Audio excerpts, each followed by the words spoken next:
18 जनवरी को मौनी अमावस्या के पवित्र स्नान के दौरान हुए विवाद ने देश का ध्यान खींचा है। दरअसल स्नान के लिए देश भर से श्रद्धालु संगम नगरी प्रयागराज पहुंच रहे थे।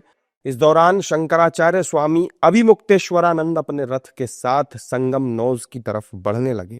पुलिस के मुताबिक भीड़ बढ़ने से भगदड़ के डर और सुरक्षा के मद्देनजर उन्हें रथ से उतरकर पैदल जाने के लिए कहा गया, लेकिन शंकराचार्य के समर्थक उनके रथ को आगे ले जाने पर अड़े रहे। इस दौरान पुलिस और उनके समर्थकों के बीच धक्का मुक्की हो गई और माहौल तनावपूर्ण बन गया, जिसके बाद किसी अनहोनी की आशंका के चलते शंकराचार्य का जुलूस रोक दिया गया। अब इस पूरे घटनाक्रम पर राजनीतिक प्रतिक्रियाएं भी आ रही हैं। आपने मुझको बताया, तो अगर कोई संवेदनशील मामलों के ऊपर इस प्रकार की अफवाहें फैलाएगा तो मुकदमा होना लाजमी है, उस पर कार्रवाई भी होगी। लाखों लोग उस समय नोच पर थे, स्नान चल रहा था। प्रशासन ने तो यही निवेदन किया कि या तो आप थोड़ा समय रुक जाएं, भीड़ थोड़ा कम हो जाए तो हम आपकी प्रतिष्ठा के अनुरूप आपका स्नान कराएंगे। और इस समय अगर तुरंत जाना है तो बग्गी लेके जाना थोड़ा मुश्किल है। वहां कोई भगदड़ हो जाए, कोई बात हो जाए, किसकी जवाबदेही है आप बताइए। तो मुझे लगता है कि सरकार की और प्रशासन की कहीं ऐसी कोई मंशा नहीं है कि हमारे किसी संत महात्मा के उनके प्रतिष्ठा के प्रतिकूल हम कोई व्यवहार करें, ऐसा कोई है। उनका हमेशा से आदर है, सम्मान है, लेकिन जनता की सुरक्षा का जब मामला आता है तो सरकार की जिम्मेदारी बनती है, हम उसका पालन कर रहे हैं।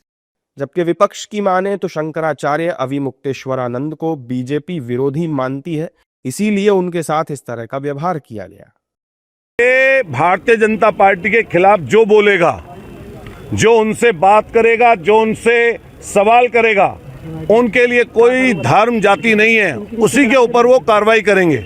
आज भारत में 4 शंकराचार्य हैं, जिसमें एक है अभिमुक्तेश्वरानंद जी।